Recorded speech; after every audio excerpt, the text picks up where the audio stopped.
Obrigada, pastora Lu. A paz do Senhor, meninas. Pode se sentar.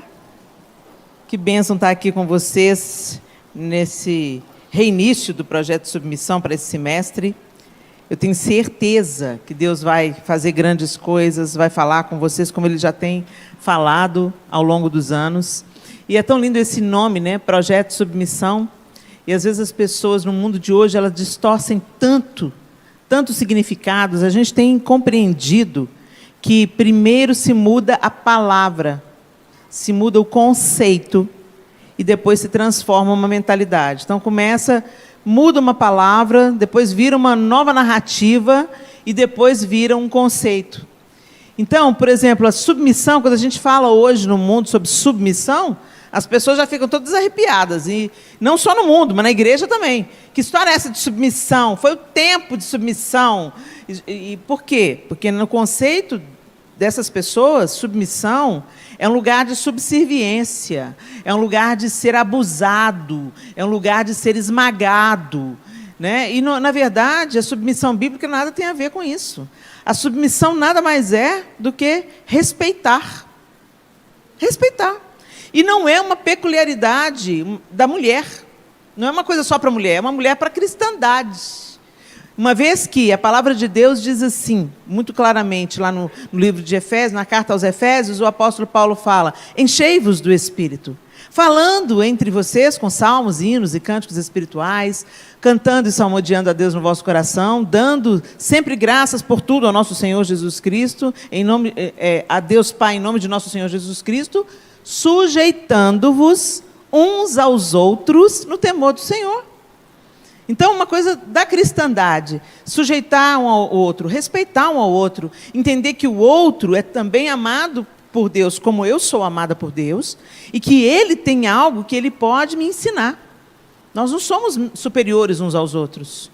Então, sempre, não importa o nível de escolaridade, a rede social, o número de seguidores, o status social, não importa isso. Sempre você pode aprender alguma coisa com qualquer ser humano. Então, o apóstolo Paulo traz isso, e saber que vocês têm um encontro que fala sobre como vocês podem se submeter a Cristo, antes de mais nada, e se sujeitar uns aos outros em amor, puxa, isso é precioso demais. E a gente realmente tem que firmar bem os nossos conceitos acerca daquilo que nós estamos crendo, porque a gente vai recebendo as distorções dos conceitos e deixa de viver o conceito real da palavra submissão, que é para cada um de nós. E aí, nesse recomeço, eu gostei dessa palavra, né, Lu? Nesse recomeço, o tema que foi colocado para ser trabalhado em obras, reforçando os fundamentos. Gente, como é importante a gente reforçar fundamento. Esse prédio, você olha para essas colunas, para essas paredes, o acabamento, a decoração, você acha tudo tão bonito, não é? Mas se os fundamentos não estiverem firmes, toda beleza vai ruir. No primeiro abalo, ou vai ruindo à medida que os pequenos abalos acontecem. Então, o fundamento tem que estar forte. A parte mais importante de uma casa é o alicerce. Não é o telhado, não são as paredes, não é o papel de parede, não é a perfumaria. A parte mais importante da casa ninguém enxerga, é o fundamento. Então, tem tudo a ver com a vida cristã, porque a gente tem visto hoje, gente, tantos falsos conceitos entrando na vida cristã com uma roupagem legal, com um aspecto legal, mas que pode trincar os fundamentos, que nada tem a ver com o fundamento. Então, todo tempo a gente tem que revisitar o fundamento. Espera aí, isso aqui está na Bíblia? Isso aqui é correto? Isso está de acordo com o Espírito Santo, com a palavra de Cristo, com a Bíblia? É isso que é verdade? Essa crise, gente, não é atual. não é recente. A gente tem uma tendência de pensar que o nosso tempo é o pior tempo que a gente está vivendo, né? Em muitos aspectos é bem ruim o tempo que a gente está vivendo. Mas, gente, a maldade existe no mundo desde que o mundo é mundo. Tá? Desde que o mundo é mundo, desde a queda, o mundo entrou nesse processo de declive moral, e aí a gente vai vendo as coisas sendo bagunçadas. Coisa ruim sempre existiu, desde a queda. Mas a gente vê para as coisas que estão acontecendo hoje e fala assim, não é possível. Não, eu falo isso, estou falando para vocês, porque muitas vezes eu falo isso, eu não acreditei que eu fosse viver para ver uma coisa dessa acontecendo. Tem tanta coisa bizarra acontecendo e a gente pensa, não, é fake news, né? É brincadeira, né? Eles estão zoando, eles estão trollando a gente, mas não estão trollando, não é trollagem, é verdade. E você fica assim, meu Deus, quando você pensa que você já viu de tudo, aí eu lembro daquele meme, né? Tu vai ver coisa, meu filho, tu vai ver coisa. Pois é exatamente aí. E não era diferente no fundamento da igreja, quando a igreja primitiva começou a nascer, quando os primeiros cristãos, os primeiros seguidores de Cristo começaram a espalhar a boa nova do Evangelho, o apóstolo Paulo, fundador de igrejas na Ásia, ele precisava de vir e mexe, corrigir as igrejas e instruir as igrejas como elas deveriam viver a vida cristã. Por quê? Vamos entender o panorama geral? Vamos fazer uma geralzona aqui. Helena, você vai explicar o óbvio, Helena? A gente já sabe dessa parte. Gente, mais do que nunca, o óbvio precisa ser dito. Mais do que nunca. O que parece que é óbvio, a gente está vendo que não é óbvio. Então, vamos retomar a história. Deus criou o mundo bom, perfeito, colocou nele homem e mulher, e ordenou a esse homem e mulher que fossem fecundos, se multiplicassem. E aí, só colocou uma restrição. Vocês não vão comer da árvore do conhecimento do bem e do mal. É a única árvore que vocês não podem comer. É a árvore do conhecimento do bem e do mal. E o que aconteceu? Vem a serpente, tenta a mulher, e aí você fala assim, gente, mas isso é uma história da carochinha. Gente, isso não é uma história da carochinha. Se eu vou relativizar a Bíblia, então, vai viver outra religião, vai arrumar outra coisa para você fazer na vida. A Bíblia é a palavra de Deus ou ela não é a palavra de Deus? A gente acredita em tantas fábulas, a gente acredita em tanto sincretismo religioso, mas o que a Bíblia diz a gente questiona. Até que a ciência aponta para alguma coisa, né? Saiu agora aí uma notícia bombástica, para mim novidade nenhuma, né? De que o ser humano veio de um mesmo ancestral que não era um macaco. De uma mesma ancestral, uma mulher. Veio de uma mesma ancestral, uma mulher. Foram voltando o DNA, as pesquisas vão crescendo cada vez mais. Uau! Parou aonde? Na mulher. Que coisa, né? Chocada. Então não é fábula não, gente. E a gente caminha por fé. Caminhar por fé é isso, é crer na palavra de Deus. E é crer que na palavra de Deus tem informações cruciais para a nossa vida hoje aqui. Se todo mundo no mundo tivesse vivendo a Bíblia, não estava a bagaça que está hoje. Hashtag fica a dica. Então, esse livro, ele é sobrenatural. Escrito em 1500 anos, por 40 autores diferentes. E eles têm uma mensagem linear que apontam para o Messias de Deus, Jesus Cristo. Olha que piração isso, gente. Ciro, o homem que Deus levantou como libertador do povo de Israel, foi profetizado, Deus falou sobre Ciro 400 anos antes dele nascer, dele existir. E deu nome para ele, o meu servo Ciro. E nem israelita ele era, nem do povo, nem judeu ele era, nem do povo de Deus ele era. Mas Deus levantou Ciro e usou Ciro para livrar o povo de Israel do cativeiro. Então você vê a Bíblia prometendo e cumprindo, quanto a gente começa a ler a Bíblia. E entendendo a Bíblia, buscando literatura de apoio, porque às vezes uma tradução não adequada dificulta a nossa compreensão da Bíblia. Hoje eu vou usar com vocês a nova versão transformadora, a NVT. É uma linguagem super acessível, super fácil da gente entender. E houve muito trabalho de pesquisa, vários concílios, para que se chegasse à conclusão de que esse é um livro sagrado, é um livro sobrenatural, escrito em 1500 anos, por 40 autores diferentes, em épocas diferentes, em culturas, em contextos culturais diferentes, e que tratam de uma mesma mensagem. Profetiza e cumpre, profetiza e cumpre, profetiza e cumpre. É um livro fascinante. E quanto mais eu estudo a Bíblia, mais apaixonada eu fico, mais convicta eu fico, mais fortalecida eu fico. É por isso que quando você começa a ler a Bíblia, te dá um sono desgraçado. Te dá uma preguiça, um desânimo. Aí você olha assim para a Bíblia e fala, não estou entendendo nada. E desanima, deixa para lá. É exatamente isso que o diabo quer, que você não entenda coisa nenhuma. E que você continue na ignorância. Que você continue sem saber quem você é em Deus.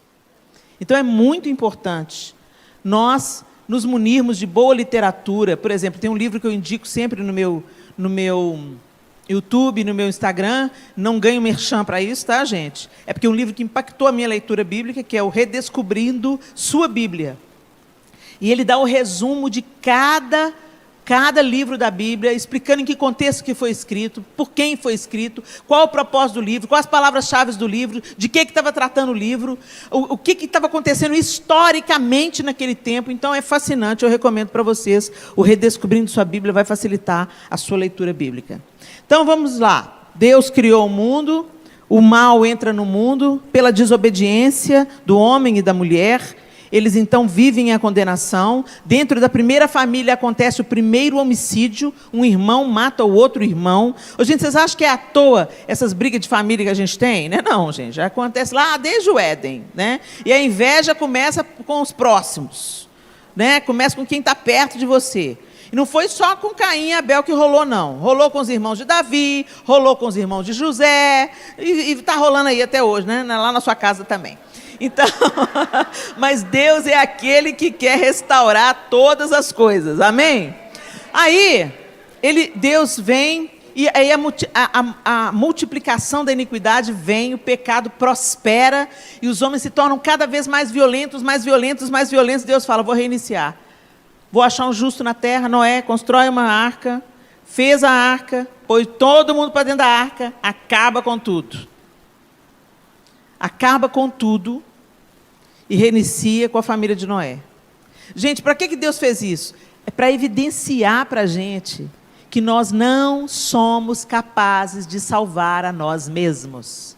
Repita comigo, o ser humano é incapaz de salvar a si mesmo.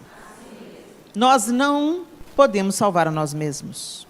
Se fosse possível, Deus mandava na terra um tanto de coaching, treinava a gente, todo mundo ia se salvar a si mesmo. Mas não é possível. Os coaches são bons para outras coisas. São uma bênção para te fazer melhorar no emprego, para fazer você, às vezes, afastar alguns maus hábitos, para você acreditar mais no seu potencial. São ótimos para outras coisas, mas não para nos salvar. O caminho da salvação é Jesus Cristo. E isso fica evidenciado quando Jesus vem, não, isso fica evidenciado quando a arca de Noé não dá certo. Deus reiniciou, acabou com toda a vida, preservou dentro de uma arca uma família obediente a Deus. Mas quando saiu para o novo mundo, para o recomeço, aí a bagaça já começou a rolar de novo, a iniquidade multiplica de novo. Aí Deus escolhe um outro homem, Abraão, e faz uma aliança com Abraão. E ali em Abraão, por que ele fez aliança com Abraão? Porque através de Abraão, ele iria tecer um povo, e desse povo ele iria trazer o Messias. Então, Deus não estava mirando só em Abraão, Deus estava mirando em Jesus. Entendeu?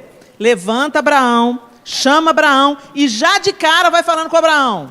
Eu estou fazendo uma aliança com você, Abraão, e de você eu vou suscitar uma grande nação. Mas eu já vou te dizer, esse povo vai ser levado como escravo para o Egito. Olha isso, gente, quantos anos antes? Esse povo vai descer como escravo ao Egito, mas eu vou na defesa desse povo com mão forte, eu vou os tirar do Egito e eu os mostrarei as minhas leis e os meus estatutos. E isso se cumpre muitos anos depois. Abraão viu a promessa se cumprindo, gente? Não. Mas a promessa se cumpriu? Se cumpriu. Abraão não é pai só do povo de Israel, pelas mãos de Agar, ele também é pai dos filhos de Ismael, que hoje é o Islã, e também pai de nós, gentios, que fomos enxertados na videira através de Jesus Cristo. Então, realmente, a descendência de Abraão é tão numerosa como a areia da praia. A promessa de Deus se cumpriu ou não? Se cumpriu. E aí, no tempo adequado, Deus vai lá, tira o povo com a mão forte do Egito, leva o povo para o Sinai, ensina o povo os seus mandamentos e estatutos. Aí entra o nosso código de conduta, até hoje, né? Aquelas leis lá que Deus deu para Moisés, regeram por muito tempo o Código Penal das nações. Os fundamentos dos direitos humanos são a Bíblia, você sabia disso? Hoje o pessoal dos direitos humanos, às vezes, atravessa a Bíblia. Mas o que fundou os direitos humanos que regem as nações foi a Bíblia. Pasmem, mas é verdade. Muito bem. E aí, Deus estabelece estatutos, aquele povo começa a viver na lei e, mais uma vez, o povo fracassa. Fala comigo, o povo fracassa. Porque a gente não consegue ser bom o tempo todo, gente. Ninguém é bom o tempo todo. Você pode ser uma pessoa de boa conduta. Você pode ser uma pessoa de bom caráter. Você pode ser uma pessoa que gosta da verdade, que preza pela honestidade. Mas eu vou dizer uma coisa para vocês. Porque muitas vezes eu já desejei no meu coração, extirpa Jesus, tira da face da terra. E isso mostra o meu coração. Você acha que Deus se agrada disso? Que a gente queira fazer justiça com as nossas próprias mãos? Para começar já é orgulho, porque você se sente superior ou menos pecadora. A gente se sente melhor, e a gente não é. Aí é que pega, gente. Não é porque o nosso pecado é diferente do pecado do outro, que a gente é superior, a gente não é. Aí a gente se depara com o nosso real estado. Meu Deus, eu sou pecadora. Eu sou incapaz. E eu entendo a oração do apóstolo Paulo. O bem que eu quero não faço, mas o mal que eu não quero é esse que eu faço. Eu não quero pensar mal. Eu não quero desejar o mal. Mas quando eu vejo um inocente preso, parece que o mundo está de ponta cabeça. Mas isso serve para a gente enxergar nossa face oculta no espelho. Como a gente é mal, gente. Como a gente não é parecido com Jesus. A gente está sendo trabalhado na vingança. A gente quer vingança. Jesus, volta, mostra o seu poder. Volta aí, Jesus. Enquanto a gente estiver com esse coração, ele não volta não, gente. Vocês estão entendendo? Enquanto os nossos olhos, a nossa esperança e a nossa justiça, a nossa confiança, o nosso descanso não estiverem em Cristo. Socorro, Deus. Essa é a música. Socorro, Deus. Porque quando eu olho para a minha condição, quando eu olho para as tramas mentais que eu faço, Senhor, pega. Que não durma e não acorde. Não precisa de doer, não precisa de sofrer. Só promove para o inferno, né? Vocês entenderam? Eu estou expondo meu coração peludo para vocês. Estou expondo meu coração feio. Porque não tem do que a gente se gabar, gente. Isso não é cristão. Isso não se parece com o nosso mestre. E aí a gente vê a evidência de que nós não podemos salvar a nós mesmos. E eu não posso salvar vocês. Por isso que eu vim aqui confessar o meu pecado. Se você, nossa, Helena é uma mulher de Deus. Eu sou uma mulher de Deus pela misericórdia dele. Pela bondade dele, pela graça dele. Porque eu acabei de expor para vocês o meu feio coração. Então vocês entenderam? É pela graça que Deus me usa. Não é porque eu sou boazinha. É pela misericórdia dele, porque ele tem um propósito. E os planos de Deus não serão frustrados pela nossa limitação. Os planos de Deus não vão ser impedidos pelas minhas faltas. Ele sabe que eu não vivo em delito voluntário, eu não vivo no pecado, me refastelando no pecado, me agradando do pecado, não é isso. Mas eu posso dizer para vocês que o bem que eu quero pensar, muitas vezes, o bem que eu preciso pensar, eu não consigo pensar. O bem que eu preciso desejar para o meu inimigo, eu não consigo desejar. E nós precisamos de entender onde nós estamos colocando a nossa esperança.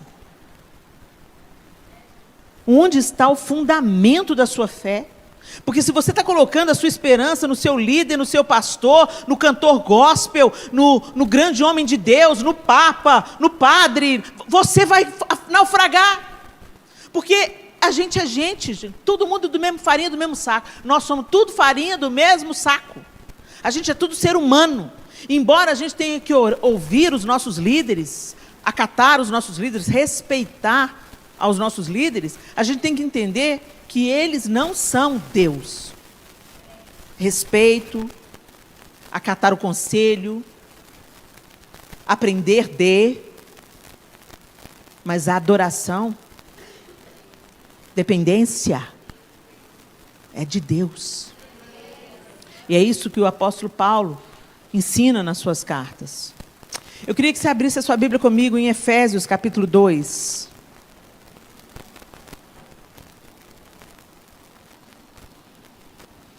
E no capítulo 2 de Efésios, o apóstolo Paulo, ele falando à igreja em Éfeso, ele dá essa carta tão coincidente com o nosso tempo, com os nossos dias. Eu queria ler com vocês. Efésios 2, a partir do versículo 1, diz assim. Eu vou usar a NVT. Então, se estiver difícil você concatenar o que está na sua tradução e a minha, para e presta atenção na que eu estou lendo, tá bom? Vocês estavam mortos por causa de sua desobediência e de seus muitos pecados, nos quais costumavam viver, como o resto do mundo, obedecendo ao comandante dos poderes do mundo invisível. Pausa aqui.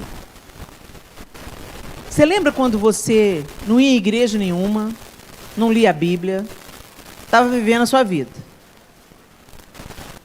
Você cantava umas músicas, fazia umas coisas, escutava umas conversas, usava umas roupas, e para você estava tudo jóia, tudo normal. Aí hoje, quando você escuta as músicas que você escutava, vê as fotos das roupas que você vestia,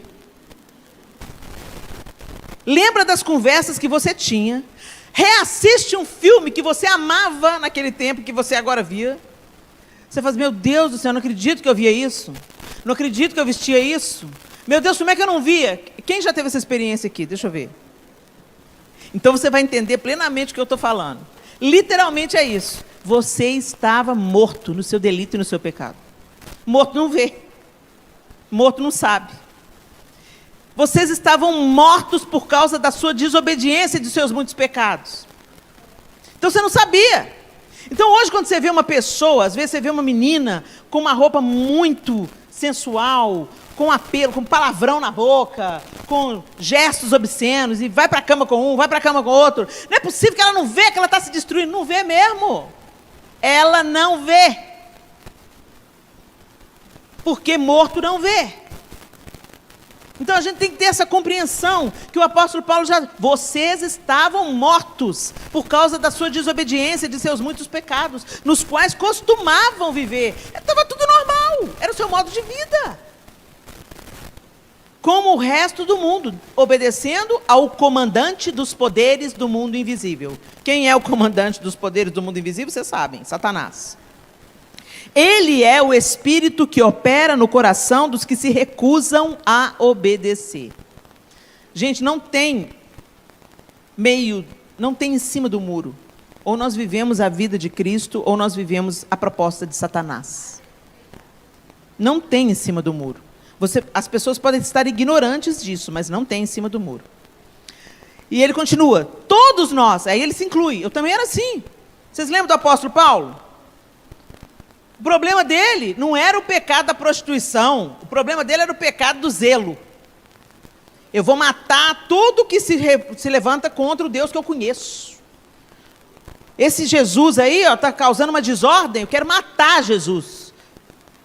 Não podia matar porque ele já estava morto e ressurreto. Então o que ele queria matar? Tudo que representava Jesus. Jesus foi lá e alcançou o apóstolo Paulo. Não é à toa, não é uma coincidência que Paulo tem escamas nos olhos, pela visão que ele teve, a luz o cegou, e depois as escamas, quando Ananias vem orar por ele, as escamas dos olhos de Paulo caem. E isso não é só físico, foi uma simbologia do que estava acontecendo no espírito de Paulo. Ele não via e passou a ver. E uma vez que ele passou a ver, ele mudou radicalmente de direção e de modo de viver. Por isso ele se inclui aqui. Todos nós vivíamos desse modo, seguindo os desejos ardentes e as inclinações de nossa natureza humana. Éramos, por natureza, merecedores da ira, como os demais. Todos nós éramos merecedores da ira de Deus. Verso 4. Mas Deus é tão rico em misericórdia e nos amou tanto que, embora estivéssemos mortos por causa de nossos pecados, Ele nos deu vida juntamente com Cristo. É pela graça que vocês são salvos. Vou repetir. É pela graça que vocês são salvos.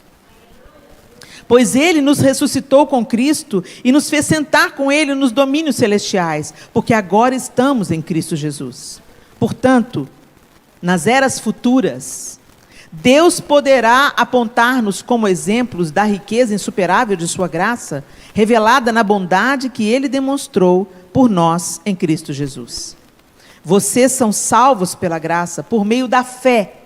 Isso não vem de vocês, é uma dádiva de Deus.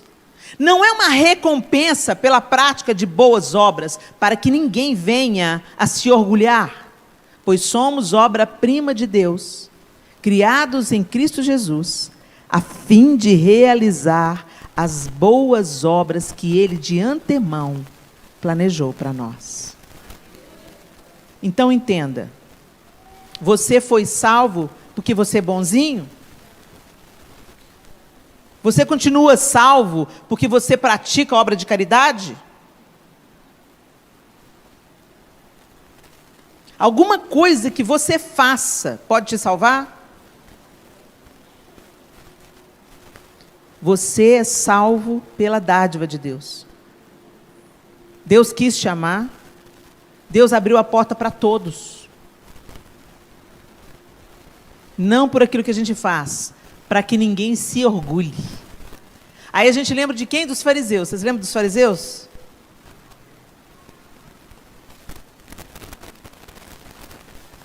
Tinha um cumpridor da lei orando, e ele falava: Deus, muito obrigado.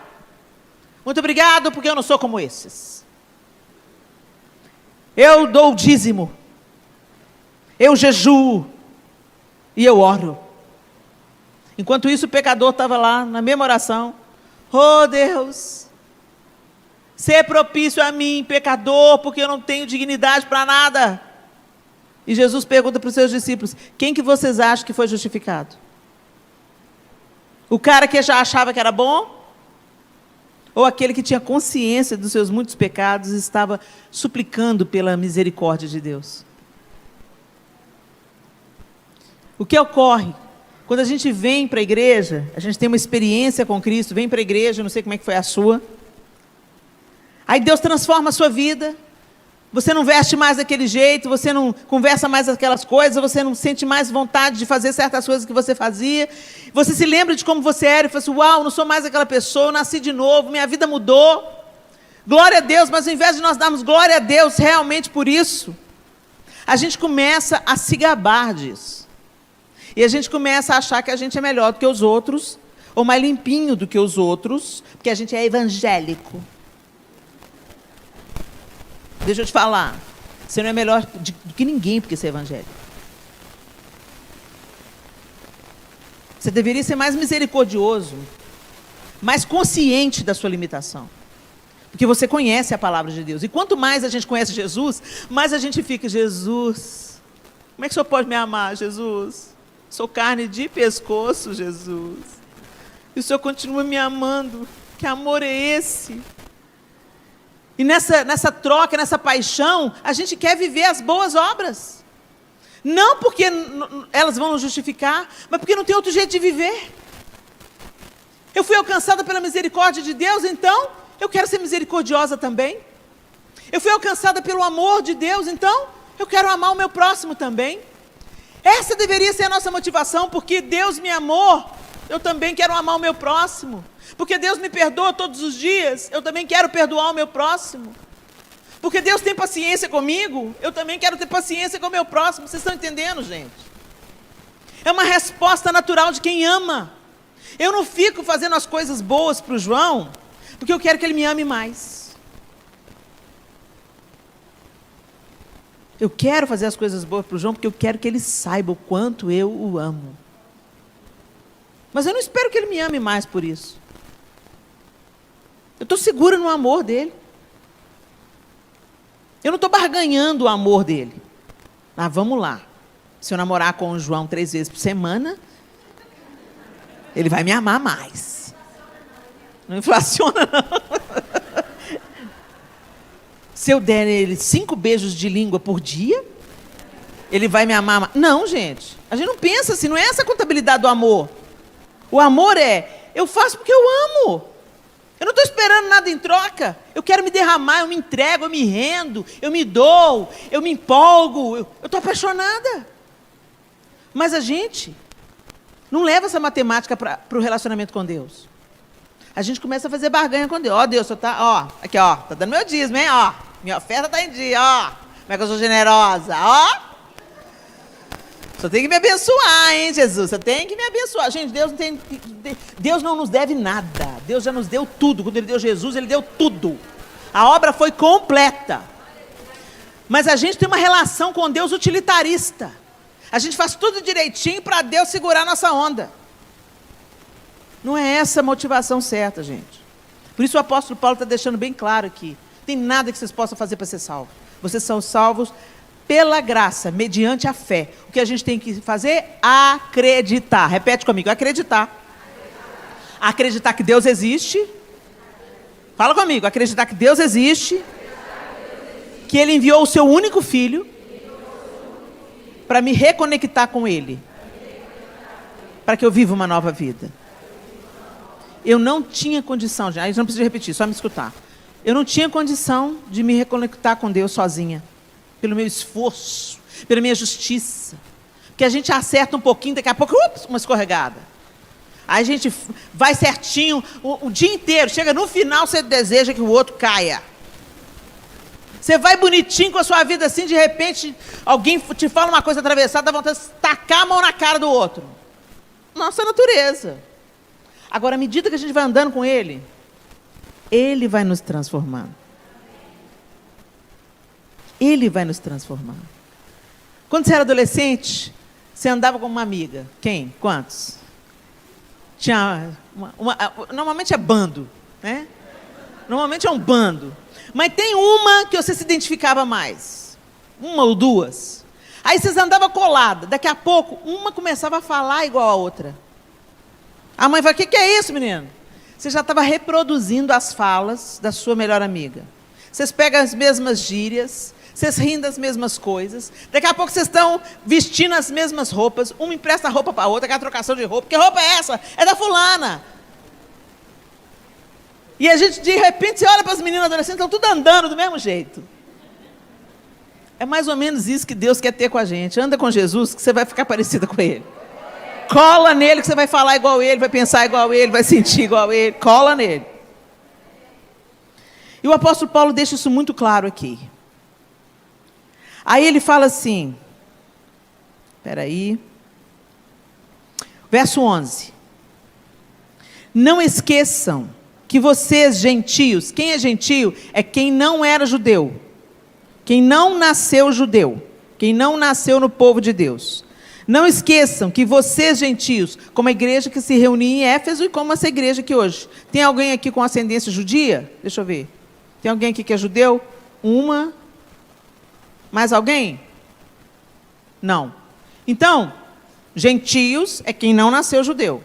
Certo? Beleza. Não esqueça que vocês, gentios, eram chamados de incircuncidados pelos judeus, que se orgulhavam da circuncisão, embora ela fosse apenas um ritual exterior e humano. Naquele tempo, vocês viviam afastados de Cristo, não tinham os privilégios do povo de Israel e não conheciam as promessas da aliança. Viviam num mundo sem Deus e sem esperança. Era esse o estado dos gentios, gente. Agora, presta atenção, agora, porém, estão em Cristo Jesus. Antigamente estavam distantes de Deus, mas agora foram trazidos para perto dele por meio do sangue de Cristo. Porque Cristo é nossa paz. Ele uniu judeus e gentios em um só povo ao derrubar o muro de inimizade que nos separava. Ele acabou com o sistema da lei, com seus mandamentos e ordenanças, promovendo a paz ao criar para si, desses dois grupos, uma nova humanidade. Assim, ele os reconciliou com Deus em um só corpo, por meio de sua morte na cruz, eliminando a inimizade que havia entre eles.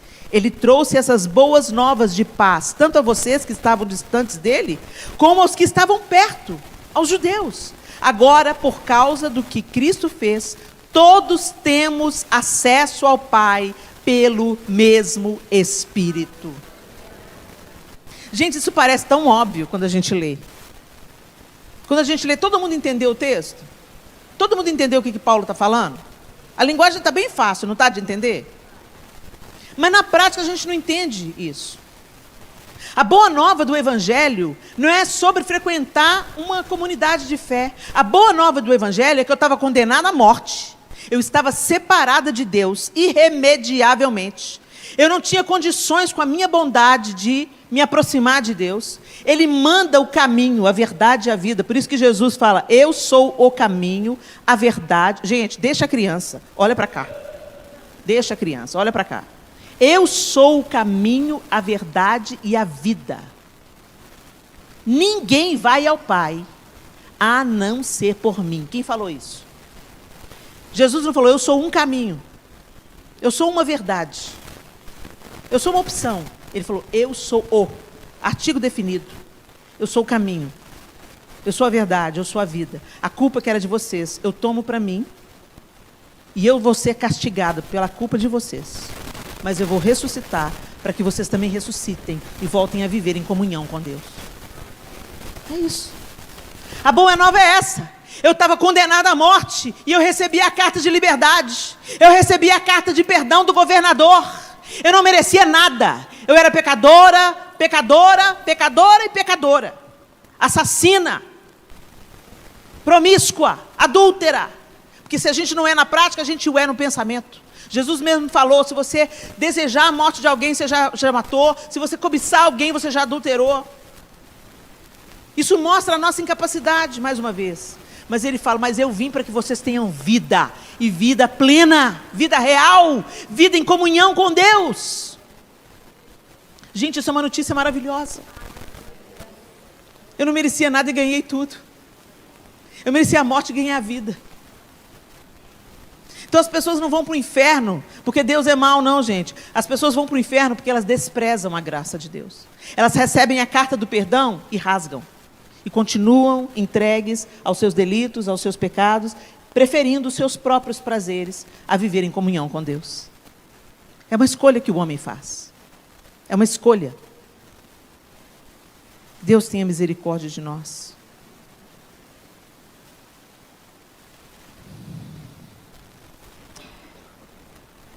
No verso 19. No 18, então, ele fala, agora, por causa do que Cristo fez, nós temos acesso ao Pai, pelo mesmo Espírito. O mesmo Espírito que ressuscitou Jesus dos mortos, habita em você. Tem o poder de te regenerar, tem o poder de te santificar, tem o poder de te conduzir pela misericórdia e pelo trabalho constante em você, a comunhão com Deus e ao lar celestial. A obra toda foi Jesus que fez. Nós só recebemos e nos deixamos ser conduzidos pelo Espírito. Vocês entendem isso? E ele fala no verso 19: portanto, vocês já não são estranhos e forasteiros, mas concidadãos do povo santo e membros da família de Deus.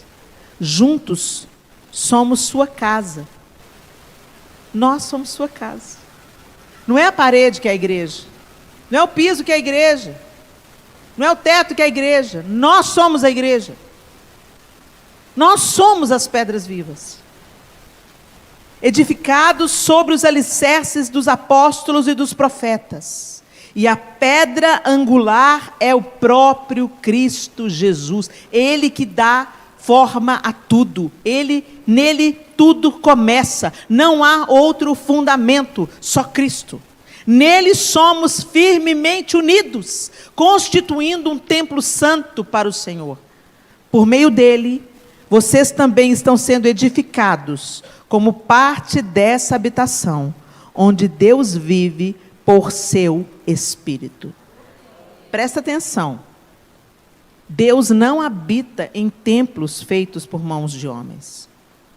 Deus habita os homens.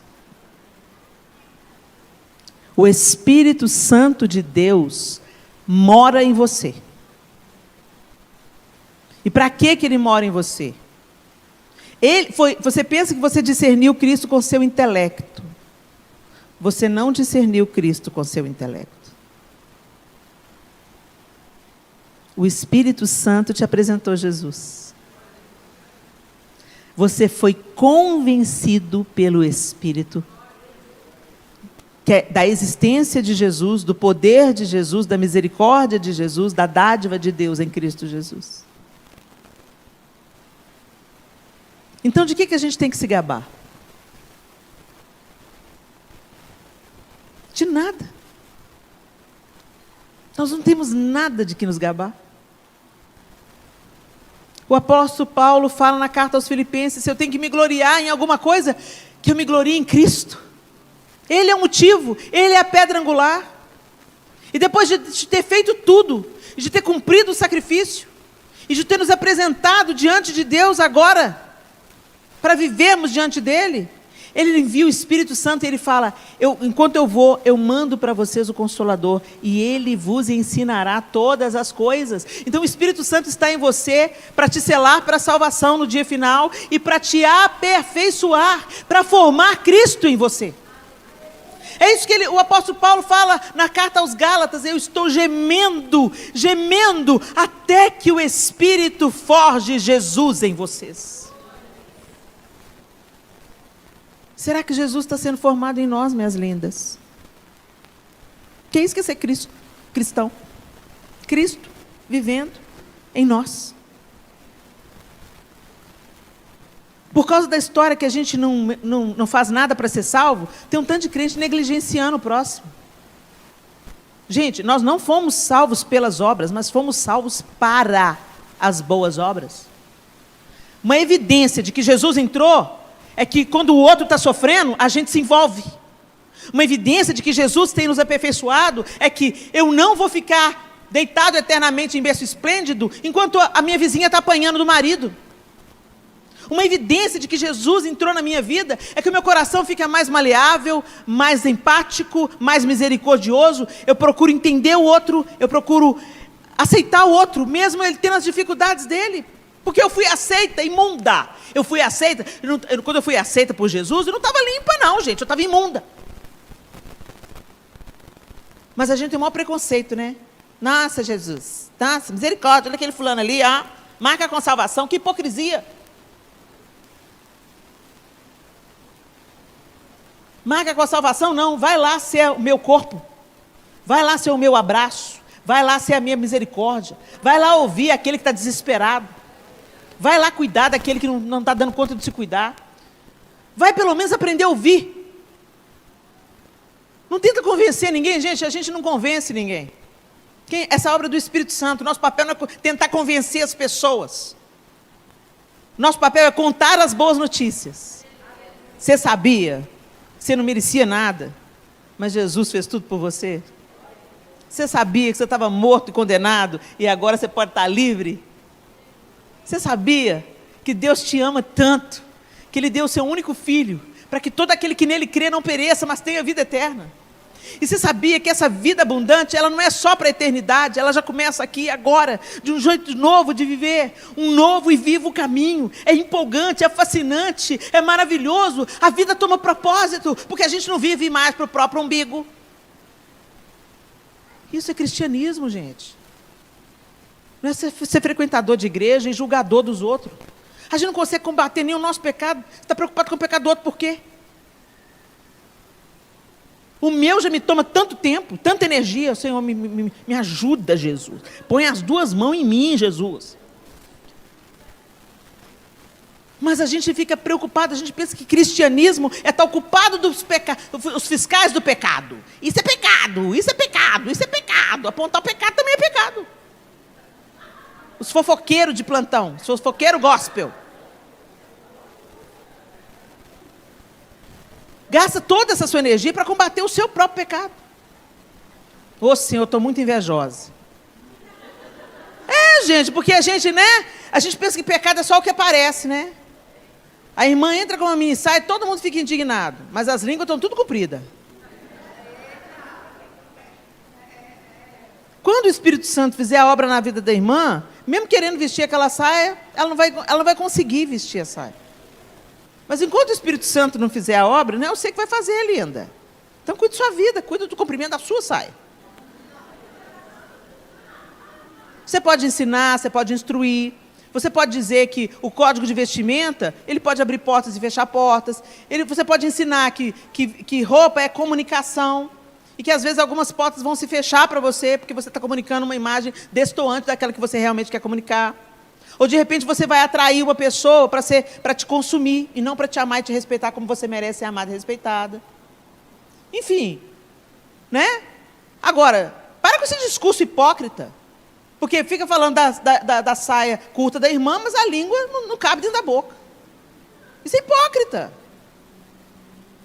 E é isso que o Senhor quer mudar na nossa vida, gente. Jesus quer fazer uma mudança em nós de dentro para fora. Ele quer nos ensinar a amar o próximo como nós fomos amados por Ele. E foi esse o padrão. Jesus elevou muito o padrão, gente. Ele falou, como eu vos amei, que vos ameis uns aos outros. Ele não me amou quando eu tinha condição de ser amada. Ele me amou na minha rebelião, na minha obstinação, na minha dor. Ele me amou no meu senso de rejeição. Ele me amou invejosa, insatisfeita, maldizente. E foi o amor dele que me tirou desse estado, que me lavou, que me santificou. E a obra não acabou ainda, porque eu estou nessa terra, eu estou nessa vida, eu estou nessa carne, eu estou nessa matéria. E essa matéria é decadente.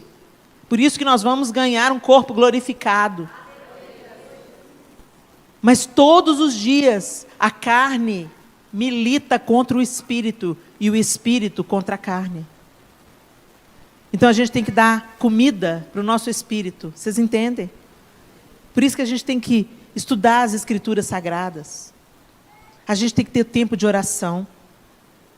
Não para cumprir o tique religioso, sabe? Ô filho, meu momento de oração, ó.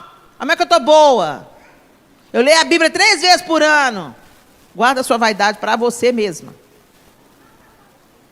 E aí você pensa, você lê a sua Bíblia 3 vezes por ano, está contando isso para todo mundo, não está adiantando nada. Lê 6 para ver se melhora.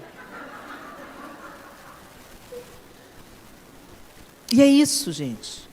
Aí a gente, sabe, quando você pensa que não, aquelas reunião de família que você queria dar uma voadora em todo mundo, você já não sente mais vontade de dar voadora em ninguém.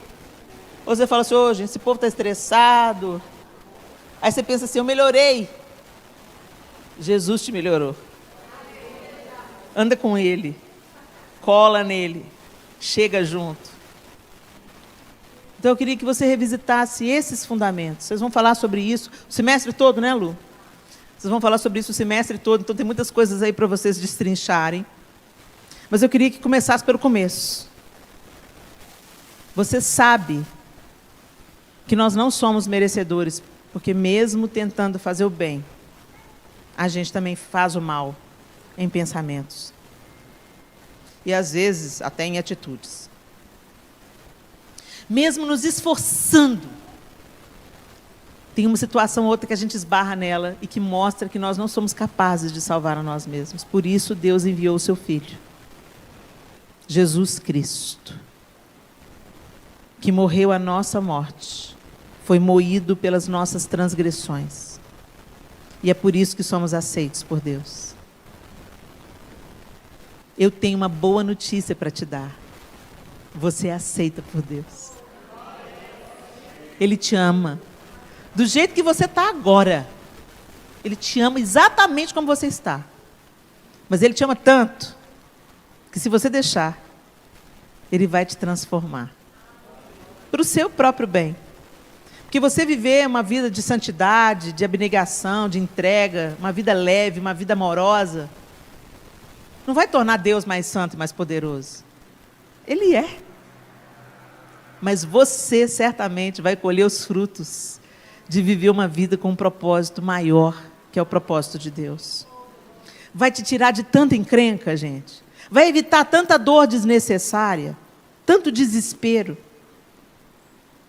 Então não se contente com a religião, não. A religião mantém a gente na superfície, nas reuniões. Vem para o relacionamento, onde você ama Jesus na igreja e ama Jesus 24 horas por dia, 7 dias por semana.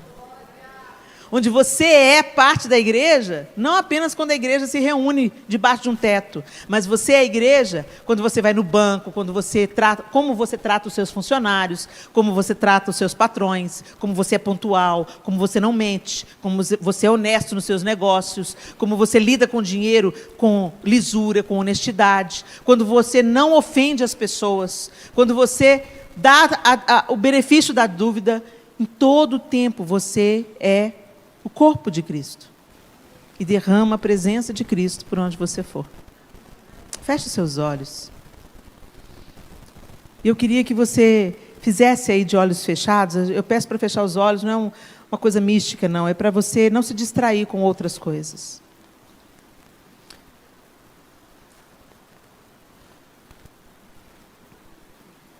Como você tem levado a sua vida cristã? Falar que é cristão, qualquer pessoa pode falar. Andar com uma cruz no pescoço, qualquer pessoa pode andar. Uma camiseta escrito Jesus salva, qualquer pessoa pode fazer isso. Mas como estão os seus fundamentos? Se você sabe que você é salvo pela graça mediante a fé, por que você está tentando fazer as coisas para agradar a Deus? E não se agradando dele. É diferente quando você faz alguma coisa para agradar as pessoas e quando você faz as coisas porque você se agrada delas. Não é utilitarismo, não é interesse, sabe? É amor.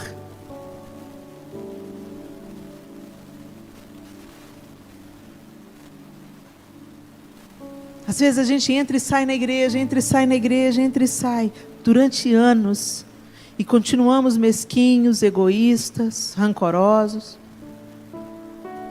Eu confessei para vocês aqui hoje o meu pecado de ira, de justiça própria.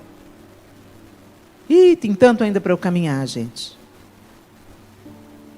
Mas quando eu olho para trás, é muito bom saber que eu não sou mais aquela mulher. Que o Senhor tem me transformado dia após dia, de fé em fé, de glória em glória. Que a vereda do justo é como a luz da aurora, ela brilha mais e mais, até ser dia perfeito. Cada dia um pouquinho mais. É isso que o Senhor quer fazer em nós. A gente fala que acredita em Deus com as nossas canções, mas a gente não lê a Bíblia. A gente canta, é que a sarça pegou fogo e não se consumiu. Eu não aguento mais essa música, gente, desculpa. Porque fala, atraídos pela sua presença, não me vejo sem a sua presença. Mentira. Muitos de nós passam a semana inteira sem dirigir a palavra ao Senhor. E fala que não se vê sem a presença dEle. Fala que está atraído por Ele. A gente maratona Netflix, mas não abre a Bíblia uma vez por semana. E fala que está atraído pela presença dEle. Tem misericórdia de nós, Senhor. Eu não vim aqui para trazer acusação sobre ninguém aqui. Eu vim só para te ajudar a fazer uma autoavaliação. A gente precisa, gente, de recalcular a rota. Que às vezes o GPS da vida manda a gente para um caminho completamente torto e a gente vai sem nem perceber. Checa a rota de novo. Checa o GPS de novo. Para onde você está indo, minha linda? Será que é para o céu mesmo? Vivendo uma vida egoísta? Autocentrada? Sem comunhão com o Espírito Santo? Sem comunhão com Deus? Sem leitura das Escrituras Sagradas? Sem busca por quem Deus é? Sem manifestar o fruto do Espírito? Será?